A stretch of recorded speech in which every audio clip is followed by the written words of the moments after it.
hooker with a heart of gold, prairie nymphs, soiled doves, sporting women, whores. Prairie nymphs is very cute. You're listening to The Oldest Profession. My name is Kaytlin Bailey. I worked as an hourly escort when I was in high school for no good goddamn reason. I was just super curious.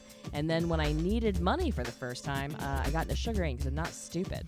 I'm Wendi Starling. I started selling my panties on the internet when I was 34. Then from there, made the very smart leap to sugaring at the ripe old age of close to 35. So I do that to help support comedy. So every week on The Oldest Profession, I am going to tell a story about an old hoe that came before us because it's the oldest profession, so it's got to have a history, right? And all these bitches have really cool stories. So I'll be telling a story from a sex worker, whore, lady of the night, woman of ill repute, whatever you want to fucking call it, that came before us. And you are listening to The Oldest Profession. To The Oldest Profession. You got to keep things spicy. What's finger licking good? I mean, come on. Obviously, The Oldest Profession has a history.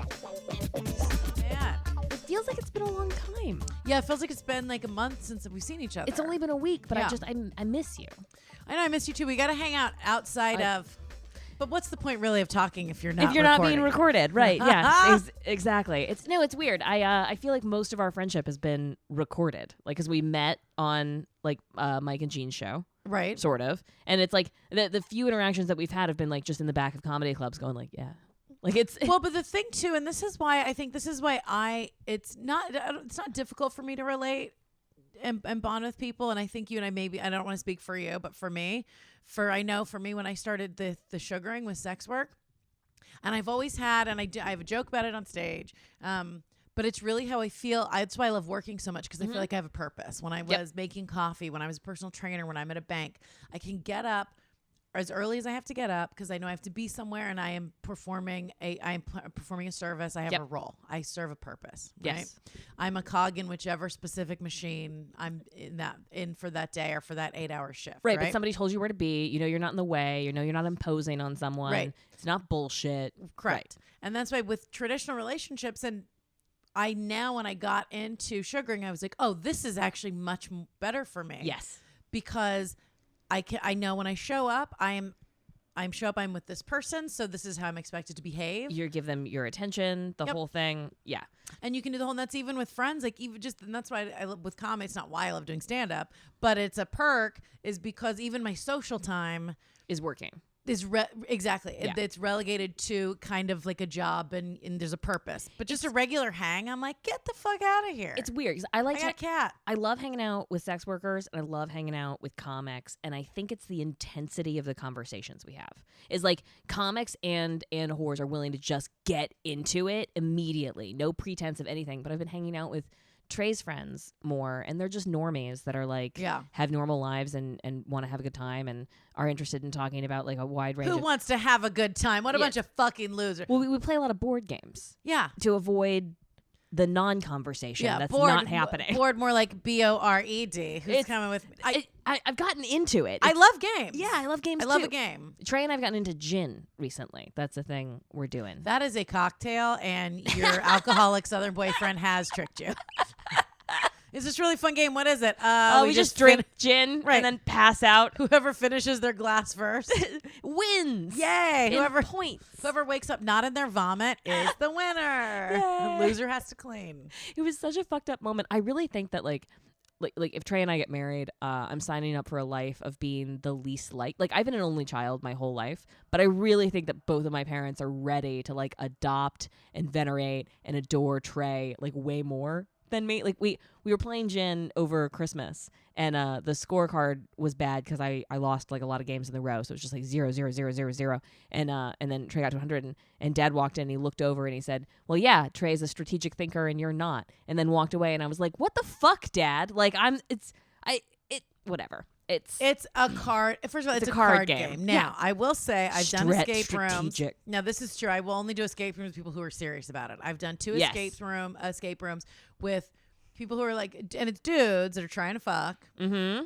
And it's like, oh, this will be a fun date idea, and they think it's fun, and then I get very mad because the way I think they're not about taking things, it seriously. Well, they're like, oh, we got close enough, and it's like, no. If you're not, my philosophy in life is as in an escape room. Like, if you're not gonna try, why even fucking show up? If you're not going to try to win, and I get, and they're like, it's a game. And I'm like, yeah, but if you're not going to try to win, why? I don't go play golf because I know I'm not good at it. And I don't like to play for fun. I play to win. I did this too, Trey. But I set him up in a situation. I took him to an escape room as a date. And I knew that like he would love it and I would feel lost the whole time because it just wouldn't make any sense to me. But he got in there, took over, understood the game and the puzzle and like fucking solved and it. Gave you tasks and was like, go do this. Yes, go do this, go do that. Yeah. And I was like, and I was happy to do that, but I don't understand. Yeah, I would do this guy. Well, see, that's a little bit easier if it's a guy doing it because they're like, go do this. But I'm like, hey. Love it. And I'm trying to assess the room, and the dude is just like, "You're so sexy. You're being so smart." I'm like, "You're being dumb. You're taking your eyes off the mission. Take your eyes off my tits. Focus on the mission. If we get out of here alive, then you can fuck me, maybe. Yeah, after we only take if you help me picture. Get out of this. Yes, it's but no, but the game thing is like, yeah. If I'm kind of with your dad on that, but like, I get really mad if I lose. I get mad if I lose about things that I care about, but I'm real easy at checking out real early, and something I've assessed I suck at. Yeah. And everything that I suck at doesn't matter. That's my third grade attitude. Yeah, I wish I had that. I'm like, oh, we'll play a quick game. This will be fun, and I'll play I'll play solitaire with someone, or like I went to a game cafe with my buddy Nick. I'm just playing this like easy card game, kind of like a slap match card game, and we're both like laughing. By the second round, we were like, "Can we we're going to order food." We are sit after. We're locked in now. Yeah, I'm like, all right, best out of 50 rounds. Let's go. You fuck. Like I get too into it. I'm too intense. I'm like, I want to fight. I want to win. Mm-hmm. I like it. It's aggressive. Are you good at pool? Did you get good at pool? Great. I believe that. And pool's easy. Well, it's not easy, but my grandfather taught me, and I got really good at. And here's the thing with pool: slow the fuck down. It's like anything else. Because I'm always like, I just want to win. And a lot of things I can just kind of like, you can either emotionally or mentally, and you and I are good at this, like manipulate people. Yep. Right? That's what comedy is. It's lying and manipulating Making strangers. people come with their diaphragm. Yeah. And like, so. With the words that come out of your mouth. Right. And like with certain things, you can kind of muscle. Like a lot of it's like swimming is brute strength and running is just, but pool, and it's actually very simple. My grandfather taught me, and I just was always too impatient, but I'm like, slow down, take a deep breath, focus. You just line up the shot. It's geometry. It's math. You just line up. Okay, I need this ball to go into this pocket. So that line here. So now the force needs to come from this point. Yes. And once I did that, I was like, this is only a couple weeks ago. Like what I do is I pretend to be a pool shark. I say, oh, I'm really terrible, which I am. I go, I'm terrible, and then I pretend I'm a pool shark, and then I start lining up the shot. And once I took time to line up the shot, I fucking ran the table, and I was like, oh God, if I would have slowed down, taken a breath, my whole 20s. Yeah, that's my whole life. If I just inhaled and exhaled at like a bunch of different opportunities in my mouth, I would have made way different decisions. Yeah. Slow down. Line up the shot. You got this. Right. Take a deep breath. Yep. Don't panic. Right. Focus. Because sometimes people say it's a numbers game, and it's like, with anything in life, it's like, oh, you got a lot of irons. Hustle. Yeah. In the fire. So that's part of it. But then another part of it is like, slow the fuck down. I think, being strategic in where you put your energy, I think, is so important. And, and that's so important in comedy. It's so important in sex work. I mean, like, you can lose years to, like, volunteering and being, like, a good fake employee for some exploitative theater that ends up going under, like, the second you quit. You know what I mean? Like, you can give hustle time forever. You can run yourself ragged barking for worthless people, or like carrying the bags for people, or just being someone's lackey, but it's not a good use of your hustle time. No, and it is, when you look at energy, and I see, and with sex work, when I started with the sugaring, that was a huge thing for me, because it was like, okay, and I meditate, and I talk about it on the show, but I go in and out, but I really try, when I feel stressed out, I try to focus on, even, in the morning when I'm like sleeping in, and it's for sure like a depression sleep in. I'll be like there's a difference in a hangover sleep in and a depression sleep in. Yeah. I can tell. Hangover sleep in. I'm nauseated for both of them. Yeah. For both, I want to throw up. The hangover one, I wake up, and when I know, it's so strange, and this is why I think people with depression and bipolar, whatever other, psychological issues or touches that we have, like you Unique abuse drugs and flavors. alcohol, because if I wake up and I feel like shit, but it's because I was drinking and doing drugs the night before, I don't get up and go like, what's wrong with rationalizes. me? Right. I go, okay, no, and then you drink water and you have this kind of a fix. But if I've you heard are that. sober and you wake up, that's what I'm going through right now. Yeah. I've just been like taking a break for the last 4 days, and I'm like, but you just wake and you're like, I feel like I want to die, and I'm like, oh wait, I've been eating healthy and drinking, and you're like, oh god damn it, so it's just regular brain wiring. Damn it! Fuck. Aw. I But thought the I could have done this to myself on purpose. Yeah, god damn it. And so, but to take deep breaths and do the meditation thing, it helps to refocus your energy, and especially well, with any job, but especially sex work, because as much as we do love it, and you make, and you see, and we are like, and it's not coming from a shame place, but when you look at what you're actually doing, you're putting emotional labor in, but it is also your body. Yes. And it's fun, and I don't regret a second of doing it. There's so many parallels, I think, between like comedy and sex work. And I used to find this too. Like there were definitely parallels between like politics and sex work, and politics and comedy. It's like I think there's just parallels in everything.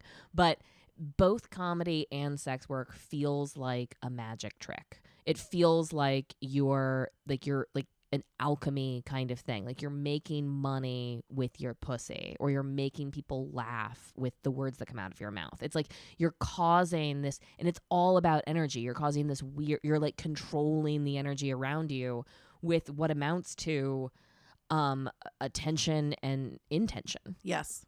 Which is crazy. Mm-hmm. Right? Yeah, and it feels, and that's why it feels so kind of unstable. Maybe that's why it didn't seem weird with sex work. Yeah. To go into sugaring, when I started doing that, I'm like, oh, this is amazing. Mm-hmm. Speaking of drugs, Yes. are you ready to get into this week's topic? Oh my God. Yes. Wait. Drugs. We're doing Love drugs. We're not doing all the drugs. We're specifically talking. Yeah, I was like, hold on. Let's rephrase that. What's this? We're doing drugs. Wait, what? We're what? talking about drugs? No, you heard me right. We are doing drugs. drugs. I did not misspeak. Get ready. We were going to save this for Patreon. No. But We're just going to, here are is the some taste. drugs. Yeah, we got a box of drugs, and we're going to blindfold each other and just dip our faces and root around there like pigs. That is not weirder than what the CIA did for Operation Midnight Climax. So Operation Midnight Climax. Oh God, that sounds like a terrible Bruce Willis movie. Doesn't it though? Yeah. I mean, it's like the broiest. Whatever. So the CIA between 1955 and 1966, 67, ran a bunch of fake brothels in San Francisco and New York, where they paid prostitutes to lure unsuspecting working class clients to be drugged with LSD and other shit against their will. They were then observed and recorded and note taken upon, and files were opened about them for the CIA. And the story broke. The New York Times broke the story in 1974, and then there was a huge document dump that happened, but enough was preserved that we have like an outline of what the fuck happened, but what I don't have, and I'm upset that I don't have, is any names. LSD. Or specific story. Well, we have LSD. But specific story. I have LSD. We're riffing I here. have LSD. It's me. I'm the drug doer. For the record. But we have an outline of what happened, and we know some of the big male players, like the CIA operatives and some of the male victims, but we don't have any stories about the specific prostitutes, how they were lured into working for the CIA, what their lives looked like when they did it, and what their lives looked like afterwards. And I think that could be a rich research topic for somebody who does that. Yeah. Yeah. So they had two. So wait a minute. So they lured these chicks in. Well, yeah. So they recruited working prostitutes to work for the CIA, put them on payroll, and then instead of them just running their business the way that prostitutes run their business, they operated out of the safe house. They'd lure Johns in, and then the prostitutes would drug them with LSD, and then do weird shit with them while the CIA operatives watched drinking martinis behind a one-way mirror. That's fucking cool. No, wait a minute. So they're on payroll. Now, did they get so they're on payroll from CIA? I think they're getting paid twice. I think it's That's I'll tell you how they got lured, and they were like, all right, you get to keep the cash you're making and government benefits. I'd love a government job. I mean, I don't think they were getting benefits. I think this whole thing was kept as like I think that shady as possible. I mean, it's a government job. That's why the post office people are so happy. They can, you know what I'm saying? You can just like the post office people are happy. Haven't you heard of going postal? Sounds like a Kafkian nightmare. yeah. Well, but still, you can kind of like, it's a pretty secure job when you work for the government. I mean, yeah, that's fair. But the life of an old pro. Our tax money gets funneled into those Brothels. Right. No, brothels. No, like the post office. Like the the government post jobs, office. right? What I'm telling you is that it's also being paying for these illegal brothel places. Yeah, it's awesome. I think it's great. I think it's fucked up because of the personality cluster of like the kind of people who become CIA agents and the kind of people like I think there's no way that this wasn't full of just like violence and sexual harassment on the job and fucking all kind. The whole operation, right? Yeah. The whole CIA operation Right. is drugging American citizens without their consent and openly spying on U.S. citizens. Blatantly illegal. Yeah. There's no way these dudes who were having like 8 martini lunches or whatever behind these one-way mirrors, like the way it's described is like a frat house for spies. Yeah. There's no way they're not fucking with these women. Oh, for sure. Oh, no, that part. So that sounds like a toxic work environment. Oh, yeah. I'm just talking about double pay and yeah. government job security. It could be 100% worse. Yeah. Oh, I'm talking about double pay and job security. That's true. And you probably could get free drugs. For sure they were. They were getting free drugs. Yeah.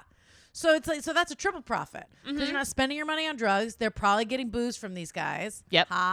See, I think it's a great deal. And to be fair, and I know a lot of people that go into the personality types now, and it's different.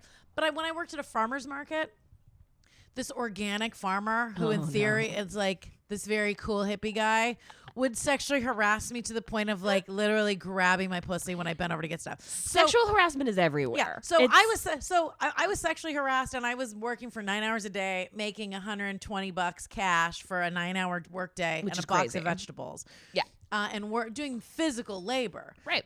So I mean, if you're gonna be sexually harassed, I mean, shit. At least get free drugs, I guess. Yeah. At least get laid and get paid. I mean, listen, ladies, you can't. Look I know we're all trying to do this big movement and we want you, but like it's probably still going to keep happening. So just make sure they pay you double. Right. Get double pay. There's no way that I should be doing the work of a man and also the work of a prostitute while not being paid to be a prostitute, doing all this emotional labor and physical tiptoeing around your goddamn sexual needs, and not like the fact that women are making less and not more than men when we've always been doing more work. It's crazy. Yeah, I know. We have to do 2 jobs whenever we have one, unless we're a prostitute, and then it's just that one job. Yeah. And this would be a cool movie, like Prostitute Spy. Oh yeah. I actually thought about that.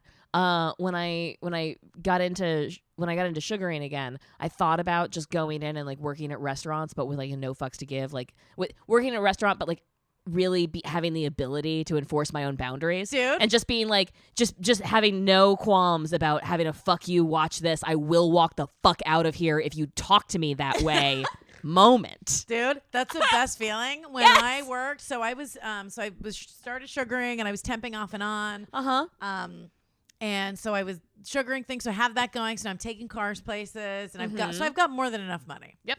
But I was like, I'm gonna go. My friend was like, hey, he works HR at this place, so I get this time. I'm like, yeah, and I wanted that same feeling of being like, I want to work a job. I'm gonna go into the shitty temp job. But there's just a different feeling where you're like, I don't need this money, and it is so nice to walk in and I mean, just know that you can walk out. I don't know the psychology of that's got to be, but like to go someplace where it's like, and I guess that goes to where they say, oh, do something you love, you never work a day in your life. Yeah, that's a lot of bullshit. Everyone works. You know who wrote that? A rich person, right? Who's living off their parents' money, sitting around. Doing probably a podcast. Probably podcasting. But yeah, that's such a good feeling to be able to just to walk in. Just to walk out. Yeah. I have another fantasy along those lines of like the next, I'm never able to do it because I either have to go somewhere or it's too cold or like something. Or like I walk into a business and I'm like, I am so sorry. Can I use your restroom? And then someone's like, no. I'm like, all right, I'm going to shit and pee on the floor and make this a way bigger problem than if you just let me use the goddamn bathroom because we're both people in this situation, you fucking psychopath. You were not being paid enough money to look people in the eye and tell them that they're not allowed to meet their most basic and vulnerable human need. I'm sorry. Fuck you. I I want to willfully piss myself in the next place that tells me I'm not allowed to use their precious fucking bathroom. We should do that, and we'll do it as like a video bonus. Yeah. For Patreon. That I think would be one of the most effective forms of like getting arrested. Protest. Right. If what if all the homeless people in New York just started pissing themselves if they were denied the bathroom? Well, they do that anyway without being denied the bathroom. That's, I'm not trying to be fair. They already piss themselves and shit themselves. Yeah, well, it's real uncomfortable. We should not force people to do that. Well, but I don't know if they're asking for the bathroom or not, or if they're just like on the train and they get done singing whatever song they're singing in their head. And a lot of these people are probably psychologically imbalanced. I think a lot of us are psychologically imbalanced. Yeah, they woke up with a depression sleep in. Right. Yeah. And they decided to just piss themselves.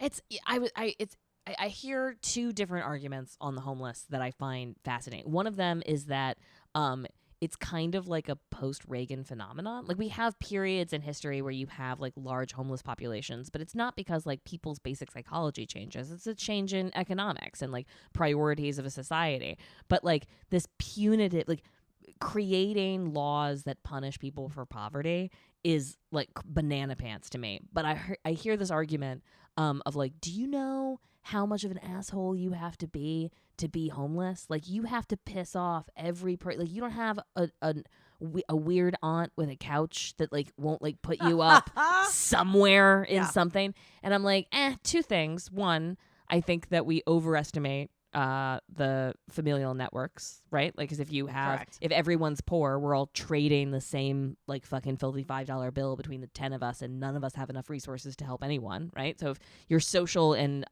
familial circle is poor, it's like less of a there might not be any room for you at the inn, actually, right? Okay. And two, I don't know. I kind of hear that like it's what.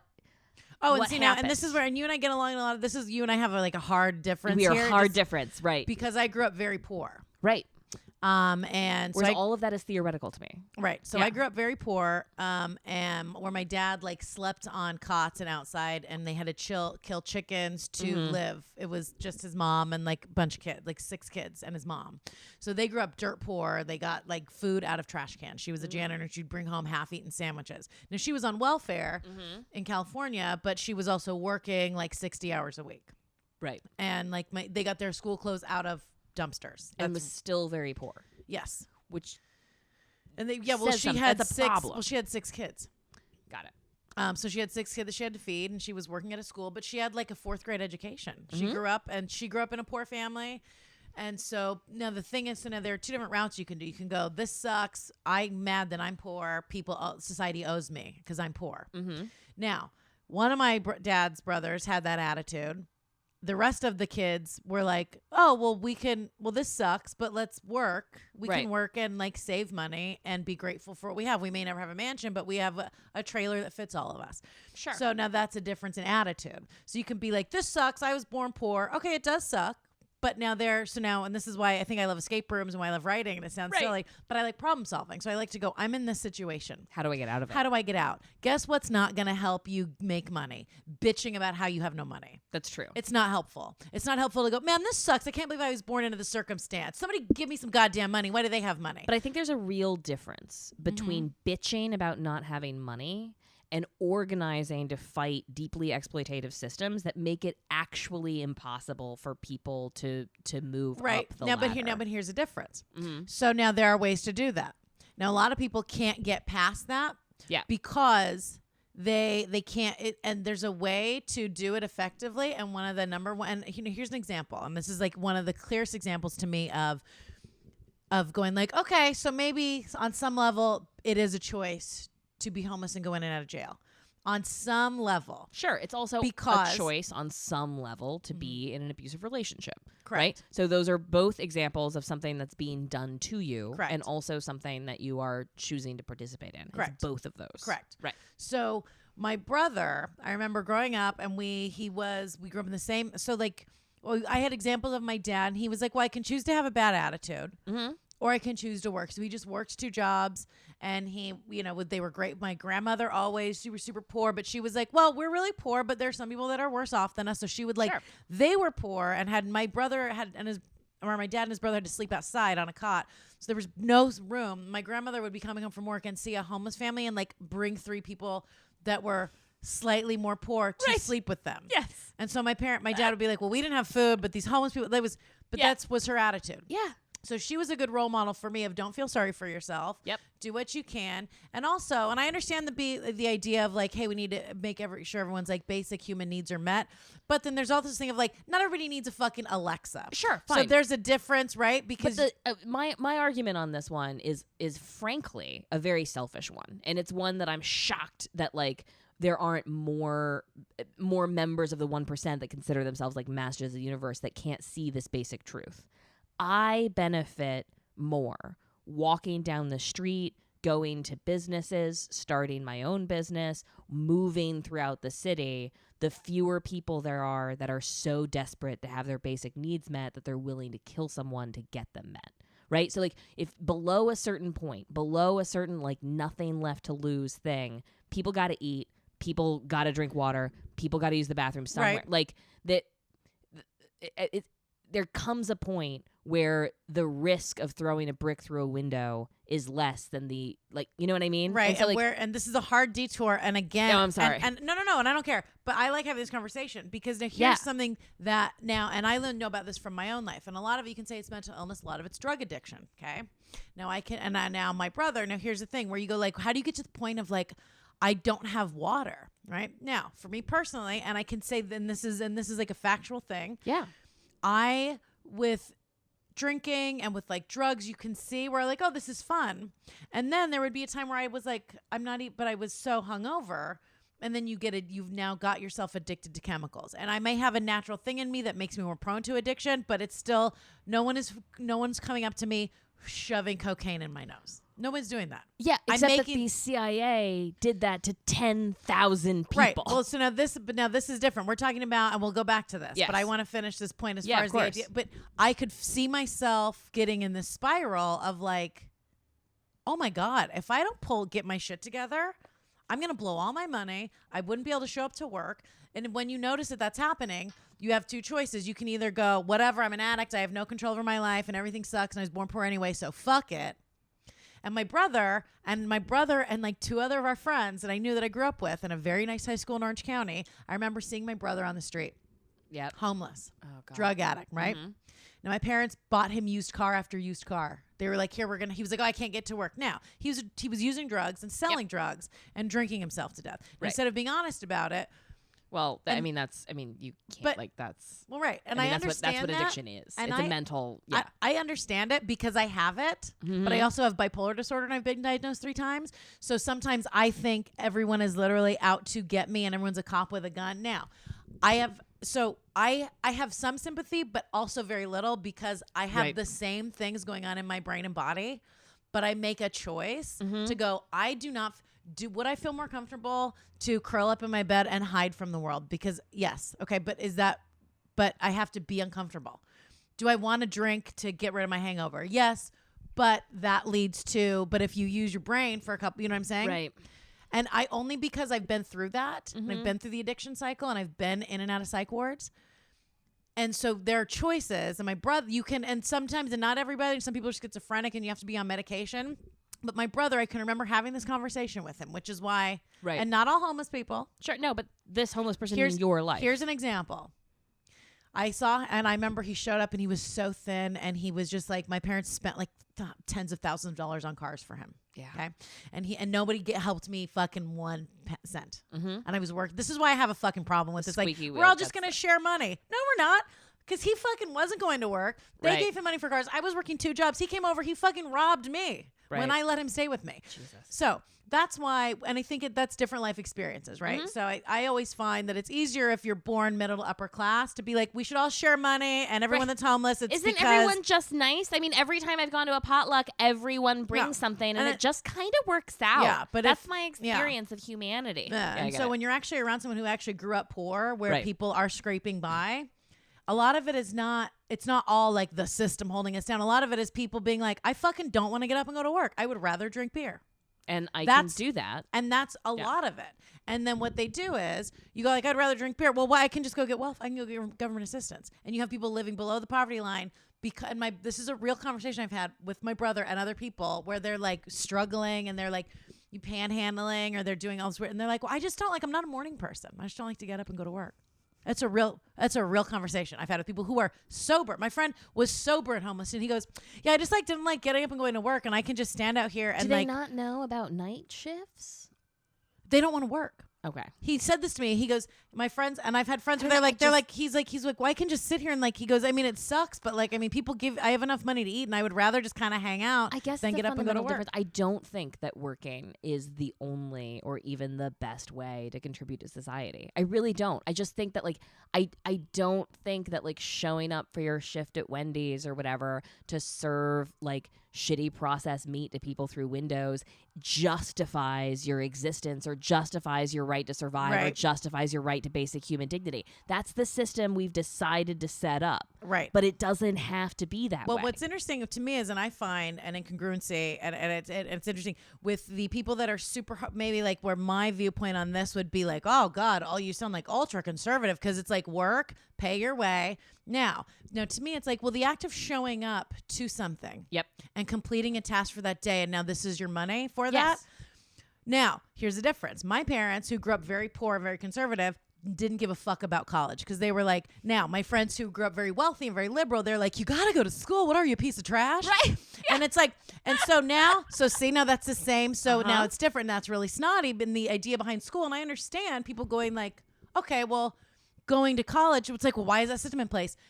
The reason, and I understand logically, it's like, well, it shows an employer that you were able to for 4 years follow a basic curriculum, show up, do what you were told to do for 4 years. You get information. Right. You have information. And so, and you're I'm not learning, sure with the way that colleges are conducted today that we're even showing that, but and you're sure. and you're learning a skill set, and It's there's not not to be said $100,000 for like thing. a doctor, right? But, Sure. And so they're jacking up the price, and so for certain skill sets you need that, and for a lot of stuff it's like they're like, we'll just go, and kids will be like, well, I don't know what I want to study. I'm 18. I don't know what I want to be when I'm an adult. I can travel and go to school later and then learn more about a specific thing. And people are like, just do it. It just looks good on your resume. It's like, well, why? It just shows you can show up and do something. So that's the same idea as getting up and going to Wendy's to make money. So because you go like, well, but what's the point? It's like, well, just fucking show up and be accountable for something. Right. But that's why I remember my brother, I saw him and he's super home, and I was like, hey, and I was crying, and I was working 2 jobs at the time. Mm-hmm. And I said, look, and I was like, here's what we'll do. And he was crying and he's getting help. I said, here's what we'll do. He was like, I just need cash. And I knew it was for drugs. No. And I'm like, no. I said, here's what we'll do. He's crying and he has a sob story. And I said, we'll go, I'll get you a backpack. Yep. Which is not unlike how I fucking operate in New York. Right. I said, I'll get you a backpack. There's a shelter. We're in LA, we're in New York, the 2 most liberal places. If you're a homeless person, you can walk into a shelter, you can walk in someone. If you're like, look, I don't know what happened, my life went crazy, I got nowhere to go. Can I get a shower? I'll get a job bagging groceries. Mm-hmm. I just really want to turn my life around. When we live in the 2 most liberal places, that they would be like, great, take a shower. And it's more like, and it's now here's the thing, my brother. So I took him to, it was like a YMCA Goodwill type of it was a shelter where they had showers, and there was like a rehabilitation thing, like a halfway house, where they're like, okay, look, here's a place to live. You're not homeless. Right. And part of living there is doing basic household chores. You just pitch into the home, right? Yeah. It's the socialist dream. Yeah. You don't have to pay rent. Do your dishes. And guess what? Half of those people got kicked out because they were like, I don't want to take out the fucking trash. So it's like, so, and they were sober. And my brother said to me, he was like, I would rather just sleep in a car or just find a place to crash than get up and go to work every day and have somebody tell me what the fuck to do. Addicted to this concept of absolute freedom. But absolute freedom looks like either abject poverty or in fact, I think hyper wealth. No, even hyper wealth comes with weird restrictions. I think that like abject poverty is where that kind of like antisocial thing lives. It's the what is it? Drop in, tune out, whatever. Yeah. We'll get to Timothy Leary's thing in a second. But like, this concept of just being a non-participant in the system. Yeah. Like and I feel like I empathize with that as a contrarian, right? Like, so I definitely have a little bit of that. And every job I've ever had, I was like, this is obviously bullshit. Oh yeah. I'm fully, now here's the thing. And as I've gotten older, now I say that I'm very impassioned talking because I like to look at it I like to just go logically. Well, here's an example of the opposite of what you are saying, right? But in the last year, having like dwindled down my belongings. Because it's one thing to say things, and it's one thing to say we're for these things and we should all know. If we were all to share money, we would all be living in a loft space. If we were to split all the money equally, look at all the poor, like if you were to break down when they do all the numbers of all the people starving in the world. Yes. And then the few 1%ers, if we were to all split money. Yes. We would all be like, there would be 7 people living in this apartment. I don't actually know that that's true. Somebody crunch the numbers on that. Somebody crunch the numbers on that. But I believe that there's enough money. To sustain. Well, and don't even get me started on this. And I've never done mushrooms or LSD, but like money is a construct. And if you think, and that's Bitcoin, everyone's like, it's crazy. And I want to go, our regular money doesn't mean regular anything. fiat currency is more of a fucking racket than this Bitcoin thing. I know. It's all bullshit. Crazy. And and that's where I can kind of understand. So part of me, so I go before being like impassioned about talking about stuff. But then I also detach, but I like when I discuss like the school versus the work thing but I also am like not that invested because I'm like, you guys, it's like we're in a simulation, but it is fun to pretend I just like to look at things logically. I like to philosophically kind of break them down, but you can see with moving, I was already just like in my brain, I'm like, I could probably live out of this carry-on. Like that was my first thought. I'm like, I swear to God, because I was looking at and I was like, I'm functionally homeless now. I could probably live out of this carry-on and like make it work. Yeah, that's true. I mean, but at the end of the day, and so I looked and I thought, I'm like, I could just have like a cot someplace really small, but I think secretly that's my dad's fantasy. Yeah. He like built the house and like they have the dogs and he leads a very comfortable lifestyle, but I do think that there's definitely a part of him that wants like a 1-room cold water flat and where he owes nothing to nobody and no one talks to him. Yeah. And so, and I know, but I think that so I know I could live like that, the bare bones. That's my brother, where I was like, we could do the war. So like, that's That's I remember my brother. I remember being like, okay, this is how. So I've thought about it, and I've thought about it recently. I'm like, oh shit, I might be close to like when my brother was homeless, and I'm like, okay, well, what am I gonna do? Well, what did I tell my brother? I'm like, okay, so I'll get like food, and I'm like, okay, I can get food here. I have transportation here. I belong to the gym. I can, but I was planning for like possibly being homeless for a couple months, and I was like, I could do it, and that would be okay. But then I was looking at the minimals thing. I'm like, I would do it out of necessity. If you think most of my life I've been poor, if you think I'm not going to try to work the system and the simulation to have a big old fucking house, you're out of your mind. Yep. I personally, and I don't care, and I don't have shame about it, and I have no problem saying. No, I've had that I've had that conversation with you. I've had the conversation with Trey. I've had that conversation. I'm like, I feel like I'm starting to see the Matrix a little bit. Yeah. And I'm like, no, there's no, I want to get to the top of this trash heap. Like there's no way. Yeah, why not try? Fucking absolutely. I mean, shit. The social safety net is unraveling before our eyes. I think it's getting crazy. Yeah, I mean, why not? Yeah. Go big or go home. It's like anything else. Yeah. If you're not trying to end up in a penthouse, I'm joking. Everyone has different goals.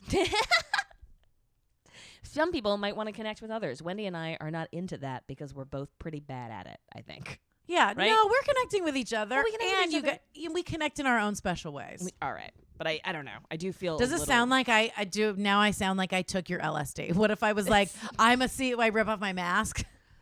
You some fucked up shit. So a lot of these dudes that they were giving. So now that's the thing too with the homeless people, because like you were saying, a lot of the people were drug tested. There was a lot of this shit going on, right? All this drug testing. There's a ton of it.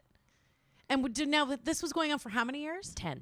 So this is going on for 10 years. Yeah, 55 to 65-ish, Yeah. And how many brothels? Does it say how many brothels they had? I mean, yeah, they definitely went through the numbers. I mean, there were at least 4 in San Francisco. I think there were like 5 or 6 in New York. I don't have the stats on that, but I do have that there were 44 colleges and universities, 15 research foundations and pharmaceutical companies, 12 hospitals and clinics, and 3 penal institutions across the country that were used for this campaign. This is a coordinated, highly funded, deeply enmeshed.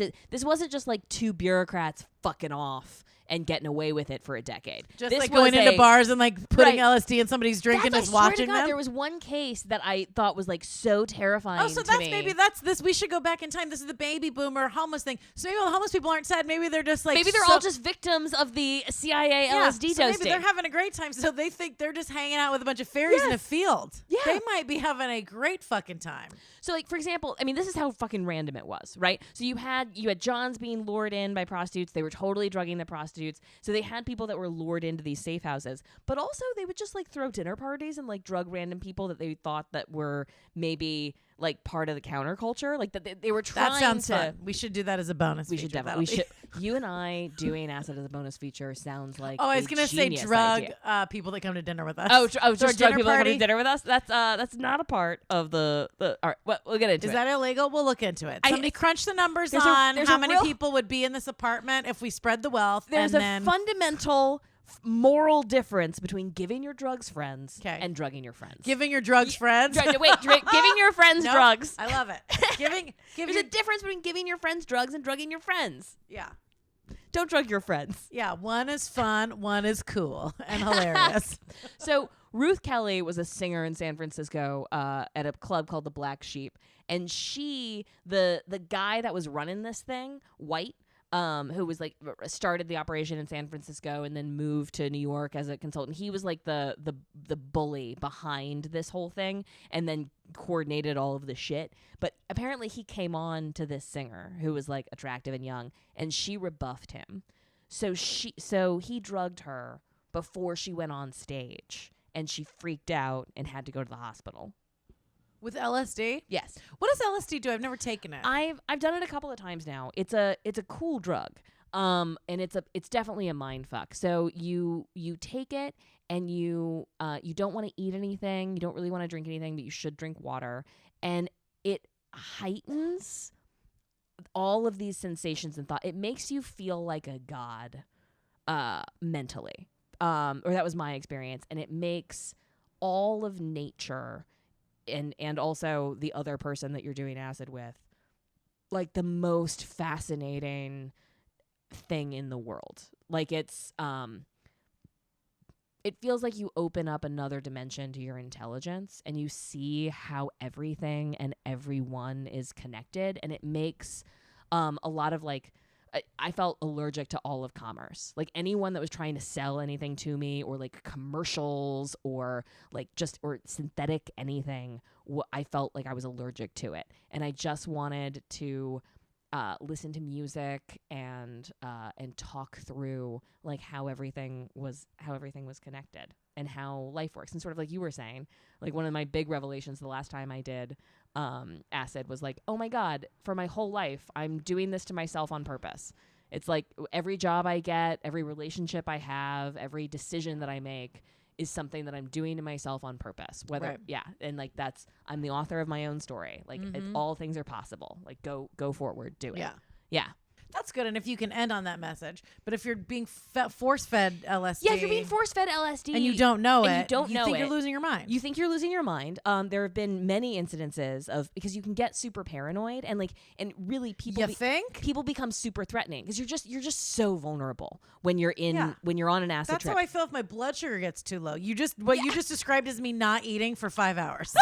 I'm like, yeah, okay. That's not eating for 5 hours, and the first hour that I wake up, I feel like I'm being like reintroduced into my physical body every time I wake up. So I'd rather have a hangover. Well, there wasn't. The hangover on acid is like you feel a little bit depressed, a little bit out of sorts. Well, yeah, because you're giving yourself, and I found this with most drugs, and not heroin, which I have not done, or like opiates, downers, but cocaine, Molly, and like LSD and mushrooms. When people, and I've done coke and I've done ecstasy once, is not my fave. But all those drugs, when people have described, like when you describe LSD and mushrooms, what they do, I don't really feel that much on them. Mushrooms are similar, yeah. Because it's what you're doing is inducing I'm like, oh, this is you're just inducing mania. And my brain, like already does that. And I know that only because, and I'm not like, it's not like I read about it in a book. Like when I was in school and we in chemistry and they explained atoms and molecules, I remember I had a panic attack and I couldn't sit in the chair and I thought I was going to fall through the floor because I pictured everything separating and everything being connected. Yes, you can do that on mushrooms and acid. So and also apparently on mania. Yeah. So I already think like that. Okay. And that's amazing. Oh yeah, no. That's why I'm like that's why alcohol's a depressant, and so that kind of knocks that down. And when I'm not, like, I act more like I'm on cocaine when I'm completely sober, because you can, when I do coke or when I drink Red Bull and all that bullshit, which I'm trying, and I haven't been even doing any of those stimulants. It blows out your serotonin and dopamine, so it blows out that part of your brain artificially in the same way that if you drink coffee all the time. Yep. You're tired all the time because you blow out your adrenal glands because you're feeding yourself an artificial source of energy. And so your body goes, wait a minute, there's something foreign coming in that's making us really hyper. Right. And the same with drugs. It's like, oh, there's something foreign coming in that's like opening up all these receptors. So then once it's done, your body overcorrects and shuts it down. So you have a depletion of those chemicals. That all makes sense from a biological perspective. And I think it also makes sense from like a cultural pattern perspective. It's like the big fear that the CIA and the FBI and the federal government and everyone that justified this was that the anti-war movement that I'm schizophrenic. I'm just kidding. Hilarious. Yeah. The anti-war movement that was brewing was deeply threatening to these government agencies. And they thought that it was because we were being manipulated by the KGB. And they feared that if you just give like if you were to give an army a dose of LSD against their will, that army is not fighting that war. They're terrified of their own shadow. They're not, it takes away that like aggression, or I think it would be impossible to, soldiers on LSD I think would be like real bad news for the state that they were fighting for. So that was their big fear. And their solution and the fucked up reasoning that they got to was, we have to study this before the KGB figures it out. So we're just going to drug a bunch of our citizens and watch them behind a glass while we're drunk and probably jerking it. Sick. This reminds me of The Shape of Water. I'm going to plug it again. I love that movie. I love that movie. See, this is the same time period. Yeah. Yeah, that's same. Yeah, right. Exactly. Break it apart. We got to break this thing apart and figure out what's happening before the Russians get it. Right. Yeah, we got to destroy this beautiful thing that is actually a healing God of empathy and connection, and just destroy it because those concepts are too threatening to my fragile masculinity is the message of that fucking movie. And of course he sexually harassed her. Of course he did. I know. And I got so horny when I knew he was going to sexually harass her. I get wet too. I know, and he called her and I was like, fuck her in her non-working mouth. Was actually is sexier to me than them underwater in the bathroom, and all I could think about was the structural damage that was being done to that building. There's no way when that guy comes up and they like were fucking in the bathroom and they filled it all with water to have like little fuck fest or whatever, and the guy's like, what's happening? And the guy's like, oh, it's probably a leak, no big deal. And he's like, all right, cool, bye. Anyway, I'm like, no. This is months and months of millions of dollars of damage. Yeah, that was my thought too. I'm like, oh god, this is gonna be. They're gonna get evicted. I had flashbacks to my own bathroom. Right, yeah, I was like, trust me. Plumbing nightmares are a nightmare. I know from experience. And she just put some towels under the door. Yeah, like, that's get out of my That was the least believable part of that fantastic movie. Yeah. Oh, all right. Well, it may have had spoilers in it. We don't care. No, I didn't have spoilers. We're good. We're good. Yeah, but so you're saying they're drug, so they were trying to find out the effects of the drug. They were trying to find out the effects of the drug, and then I think they also were just a bunch of like fratty bros that were having a good time torturing people that they knew couldn't fight back. So they were, I mean, think about the power that you have of like just bringing people in and fucking with them, knowing that you have the full weight of the U.S. government to back up your sadistic actions. Yeah. Right? And that's the thing that is fucked up about that. Yeah. Well, they can do that with, I mean, that's why in prisons. Yes. That's why in prisons, those people get fucked with so hard. Yes. Because they're like, what are you going to say? My parents worked in jail. Yes. My mom actually was in a court case for a long time against the LA County Sheriff's Department because there was all kinds of stuff and she was privy to. Right. And she would, and it's like, you don't want to, do you say something? And then you do. She had to be followed around with like bodyguards because she testified against the Sheriff's Department. Yeah, I mean, whistleblowers go through some real scary fucking shit. I mean, you call out like your community, whatever your community is. I mean, you get ostracized, you get threatened, you lose your job. You can't work in that industry anymore. Right. It's crazy. Yep. And it's weird. And in that way, we end up propping up some real horrific shit because nobody wants to rock the boat. Right. And so like I don't know if you know about this case, but in New York, they just passed, or they're trying to pass a law that we can actually fight against. Let me pull up. I don't want to lie to you about the specifics, but basically, No, go for it. prisoners used to be able to just read. You could read books in prison. That was one of the things that could happen. Seems reasonable. I know a lot of people who were able to like look at law books and ended up buttressing up their own defense and were able to advocate for themselves and like all that kind of stuff. And it's great. But New York, it's a nice alternative. It's a nice alternative. They're just like lifting weights and fucking with people, I guess. Yeah, exactly. Yeah, that's great that they. Yeah. So books are good. Reading is nice. It expands your mind. Yeah. Well, a new program in New York is severely restricting the books that are available to people in prison because they're only allowing 5 vendors to offer 77 books, 24 of which are coloring books. What a lean in and holy shit. So what's happening? Oh my God! And this is only in New York. It's happening all over the country, but it's happening in New York right now. Holy It's fuck. called Directive 4911A, which was issued last month, and it currently applies to 3 prisons in New York, but it could be expanded to every facility. The plan limits the packages that incarcerate people in New York cities, and it restricts the items that people are allowed to send them. So, like, for example, and this is something that's happening all over the country. So we can't even. My first thought was like, well, just mail them in. No. It restricts what they can have, and so this is happening in prisons all over the country because you know about the private prison industry, right? And how they try to get more money out of people. So they're restricting care packages to what people can send people, right? So that you've always not been allowed to send prisoners guns or drugs or razors or stuff. Like, that's why my shit always gets returned to sender. Yeah, you can't. You got to stop sending cocaine to your loved ones in jail. Maybe I'll wrap a gun in a coloring book. They'll never find it. But there's always been a list of shit you're not allowed to send prisoners. But otherwise, you could send them stuff. Right. What they're trying to do is say, no. You just have to choose from this list of 6 things that you're allowed to send them. And oh, by the way, everything's double what it would be because we know that you're a trapped consumer. So if you want to send your loved one some shit in jail, you can only pick from this list of shit, but by approved vendors and pay whatever the fuck they're asking for it.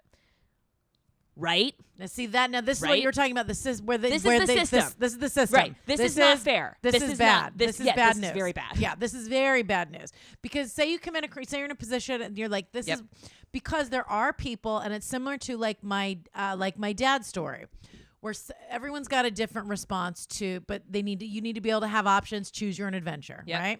So if you're in a tough situation and you have all these different options, you might choose to be like, fuck it, I'm just gonna like get high and steal and be mad at the world and you know. Is that called just being in your teens? Yeah. Is that? Yeah. All right. Now, see, I was in my teens and I didn't do that. So that's. I mean, I was in my teens. I was having sex for money, but I kept my grades up. Yeah. So see? just weird. I worked. I never did drugs in high school or drank. But it's just better if you do it in your 30s because you have more control over your environment and your friends. Right. And then your brain's fully formed. Right. True. So that when you do destroy your brain, you're making a lifelong. You're making a choice. That's a cut. That's a cut, baby. That's what it is in. That is not an incision. You are no longer. You don't no longer have starfish brain. I already passed all my exams. Yeah. Right. Exactly. I paid for the next 3 months of my bills. I'm gonna snort the LSD. But yeah, with this kind, and even in jail, it's like you can go. Not everyone in jail. Everybody fucks up. We all fuck up, right?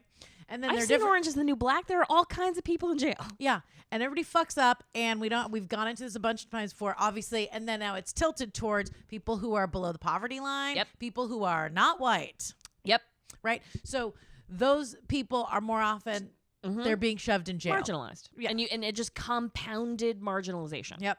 And my brother made this comment, which was, I can remember, and I've talked to a bunch of different people just because my parents worked in jails, and when I would go visit my brother in jail, you'd hear people talking, and a lot of them, once they get in the system, they're in there, and then you become hardened and you join again, and you're doing all this kind of stuff because you're trying to survive. Yes. And so you get out, you have less skills, less of a skill set. You have trauma. And now you have trauma, and you have a fucking record. So a lot of places aren't going to hire you. Yep. And so you're homeless, you're committing crimes. You're not eligible for a lot of services. No. And a lot of them will be like, they will purposely get arrested, and even though it sucks, but it's like, well, at least I have a they place to know- live. Yeah, they and I know have how that food. system works because the outside world is a system that is incomprehensible. Because Right. especially when you're living on the margins like that. I mean, it's Yep. you're living. It's a terrible existence. Yeah. And yeah, once you learn to operate within the prison system, when you come out and you have all these options, you do things that are familiar to you, which is why we're talking about abusive Yep. relationships. That's why someone who Right. it's like, yes, it sucks, but maybe you Familiar grew up, to you. Yep. So Something you understand. exactly. So Something it's you recognize as love. yep. Right. And so And you know what? Part of that is fucked up psychology or like daddy issues or like whatever. Part of it's fucking society. You listen to every fucking love song and all they're doing is elevating codependent, unhealthy, controlling behavior. And like Yes. you every rom-com, every movie, we've spent thousands of years teaching women that what love is a man controlling their freedom of movement, freedom of expression, Yeah. and falling into a violent rage if his needs aren't met. Yeah. Because that's what love is. Can I tell you, I never had this realization until I was stalked. This is in LA. This was like 5 years ago. I was living with a boyfriend for a year. I broke up with him because he didn't want to fuck her, and he was just something was just off, right? Sure. And so he stalked me. It was terrified to go to court twice. And he wrote me like all kinds of documentation about this. But when that happened, once when like you go through your first breakup and then it seems like every song you hear on the radio is a sad song, or when you're falling in love, every song is a love song, right? Your Right. perception is reality, so you're seeing everything through Like your when you're looking personal. for a mattress and you see a bunch of mattress ads, and then Absolutely. they go away after you buy one, Absolutely. just for you. Yep. And even stuff like you change something simple, like you change your hair color, you wear like an interesting color top, you notice people with that same color. So that's kind of why, again, it's a simulation. I'm joking. So, but when I got stalked and I was terrified, every fucking love song Yes. that I heard, I was like, oh, he's stalking her. He's stalking- stalking her. yeah, that's This abuse. This is a isn't crime. love, it's abuse. Every song, I was like, oh my, I was Sting every. And obviously I'll be watching you like but I mean, every other song where it's just like, I can't live without you and I love you and I whatever. But I was like, he wrote these words to me, but in a crazy serial crazy pants killer way, style letter. Yes, right. But yeah, but that's That but so you're- line between Yep. okay and not okay is And real thin. Yeah. So porous. when you talk about like mental, because conditioning comes from all different places. And- It comes from like familial. Yes. So it's like it's nature versus nurture, but then also from outside sources. And then, but then you have what's crazy. And there's so many other things like conspiracy theories about government testing. Yes. With, A lot of them are not conspiracies, it turns out. yeah, a lot of them are factual things that. Yeah. But it's like you can see that people are just constantly trying to kind of fuck with us and control our brains and do different things. And you want to talk about, yeah, okay, illicit street drugs are bad, but also turn on TV, everything is a Yes. is a pharmaceutical drug. Yeah, those drugs aren't better for us. No. Is the thing, and I really just I want to stop buying in to what the system says is good for me. Do you remember how they force fed how important carbs were for us as a child? Do you remember? Remember the biggest fucking block Yep. was bread shit, and you don't need that shit at all. No, it and it turns was out. corn. Well, that's because Yeah, the corn. Monsanto was giving money to the government. The government doesn't want you expanding your mind by doing acid on your own, on your own terms, reading books, or breaking out of the social mold in any way. Well, that's the thing. And you talk about freedom of movement, and we talk about it a lot physically. And I think Because this it's is something that whores have had that wives haven't for so Right. long because of that fidelity and what love is Yep. controlling your wife narrative. But in even the freedom of movement to physically have freedom of movement to move throughout society and to be okay with, and I know earlier, but part of me when I look at like my friend, I remember my buddy who was sober and he was like, I just don't want to go to a job. I can survive this way, like on the street panhandling, and then I can go get a room to stay at a hotel for the night. Yeah. I'm like, even though, so I know, but I don't. He's like made his life as simple as a squirrel's. Yeah, but part of me is like, hey, fucking cool. If you're happy, If I'm you're happy. happy, If yeah. you're happy, If you're happy, do it. Yeah. if No, you're happy, and then if you're in a situation and you're not happy, there are ways to change and there are ways to go around it. Now, always. so, but a part of finding those solutions, and this is why the book thing is fucking crazy. Yes. And this is why when they saw that what LSD opened your brain Yep. and made you not want to fight and made you go, oh, wait, we're all connected. Right. And then people are like, shut it down, shut Shut it down. Yeah, this is not okay. It's because in order to find solutions to problems, and every problem is unique because you're a unique person. We're all unique people. And so that experience you're having, Mm-hmm. even though people have been having problems for all of time, that's why every love song is different. Yep. Because it's point of view. That's why films, you know, Yep. you're It's all unique. different, and it's also all the same. But Like, in we're order connected to- by the human experience, and also the human experience is infinitely diverse. Absolutely. And the way to problem solve and get out of those is the freedom to have freedom of movement Mm-hmm. throughout the physical world starts with the freedom of your mind, Yes. which is understanding and believing, like when we were kids, everything's possible. Mm-hmm. Everything's possible. And then you start, and that's, I think that's people rail on with using drugs early, is because you are fucking Limit with your chemicals. possibilities. Yeah. And so you chemically, now because I never did drugs, and now here's the other thing too though, but it goes both ways. Because I'll sometimes have these where I get really manic and I start talking about, I remember, which I now as an adult go like, oh, people thought I was on 5 different kinds of drugs. But so when you have your mind, when your mind is free, Mhm. people go, you're crazy. Yep. That's true. There's nothing more disconcerting in like a go along to get along crowd than someone that's like, I have follow-up questions and I don't think we have to do any of this. Right. Yeah. Yep. Or to have anything. And so it's really difficult as it is to, if you have the freedom of mind Mm-hmm. to express it and act upon it, because you get shamed for it. Yep. People will shut it down Well, this is why because it's scary. Yeah, I mean, you were saying, like, I don't want to take this quote away from you, but it's like it's so important for sex workers to free their minds in one way or another, because if you buy in to the status quo, if you buy in to what society tells you is true about Yeah. sex work, you'll lose your goddamn mind, Right. because it's too incongruous. Right? Like, my lived experience of being a sex worker is so radically different than what everyone told me about what it meant to be a sex worker. Right.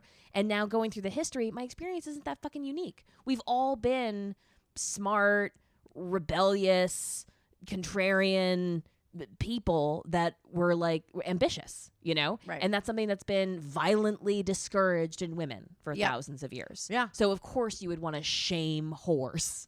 Right. Because we're Yeah. like, oh, wait a minute. And that's when I talk about with sugaring with sex work. And a lot of people, when I'm like, oh, wait a minute, I feel like I found like a cheat button on the video. If life is a video game, I feel like when I'm like, oh, there's this, Yeah, I there's feel this like a cheat cheat code. code. And I'm like, oh, hold on, wait a minute. You mean I don't have to put on my sleeping fucking boots and get on a train at 4 a.m?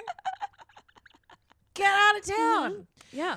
But people are and like with anything, if you do anything out of the norm, you know, It's like so stressful for people. people cannot fucking handle They it. can't let go of And- their false beliefs. Right. And the other thing too that I found as far as freedom of mind and and like you said, in sex work, it's so important to have that and be open to be like, no, this is also okay. This is also work. Mm-hmm. And to be able to then kind of, if you're having a bad day or if you're not, you know, like you're with a client. Yep. People have bad days at work. Yeah. And then you have to be able to, in your mind, open up and be like, okay, I'm going to, whatever fantasy you have to tell yourself to get through that. Yeah. I've told myself crazier fantasies to get through a shift at a coffee shop than I ever had to like be into it with a client. I was not unconvinced that I wasn't going to get discovered by being just like super funny at Starbucks. That was definitely a thing that I told myself, and it was a lie, and it was a fantasy, and it just kept me engaged because otherwise I couldn't handle it. Yeah. Yeah. Oh, I know. And that's the thing too, as well. And this is a big thing is with sex work. Part of the thing is like, how do you stay into it? And it's like, well, You don't.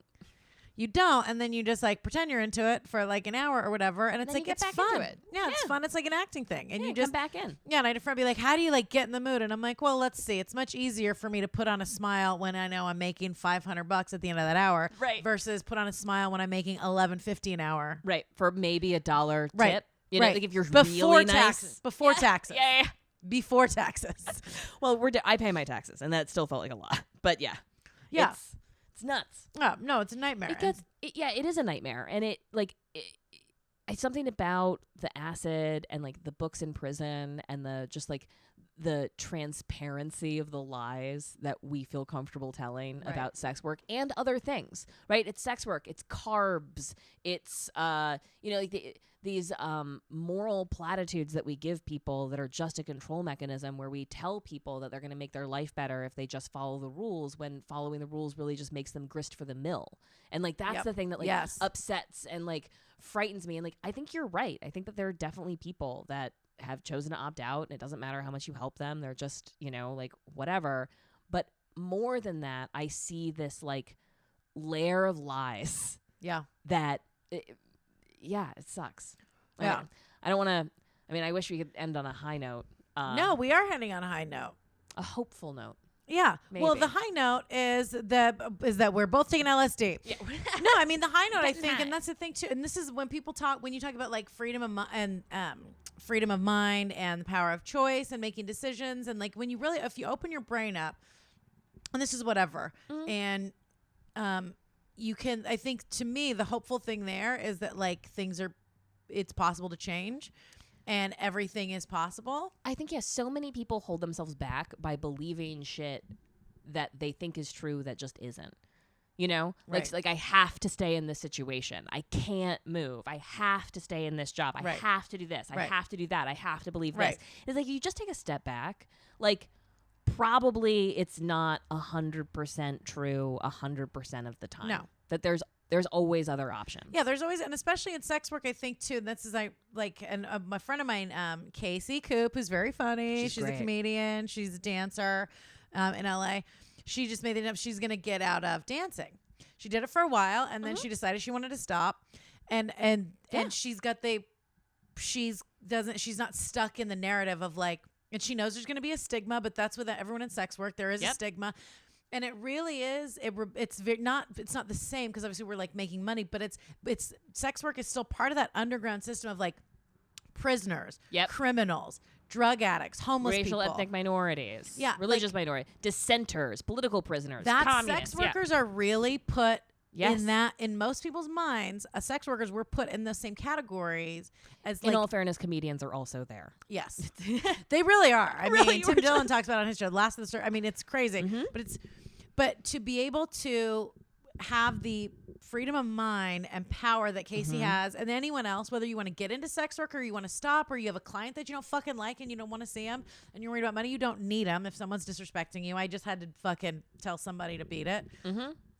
And now I'm financially secure on my own, Right. but I just had to, some guy wanted to, but I, The difference between actual financial desperation and psychological financial desperation is one of those like thin, porous lines. Yeah. You can, I watched my mother convince herself that we were poor for my whole childhood when I got all the sporting equipment my parents paid for college. Like we just weren't poor. Like we just weren't. And my mom was like, had that fucking terrifying anxiety over stupid shit our whole life. And you can make crazy pants decisions getting yourself worked up in an anxiety place when the reality might be real, but it also might be just something you're telling yourself is real. And it's really hard to tell the difference between those two right. things. When you can get real panicked and be like, I don't have 401k, or I don't have this much in my savings account. Yeah, And as much as I would like, I'm the responsible one. Oh, I've been most of my life, especially recently, living paycheck to paycheck. If something didn't come through, I would have been like, I would have had money for rent. Yep, you can choose to panic about that, but Or you can just choose to like, scrape by, shave your pussy. You don't have to shave your pussy. But no, it is. But with Casey and with anyone, I think specifically in sex work, to be able to, like we were talking about at the top of the show, playing pool. Anytime you're making a decision in life, things get so, but you like take a deep breath and make a decision. Okay. Oh my God. I don't know what just happened. My Siri's been doing that on my other podcast.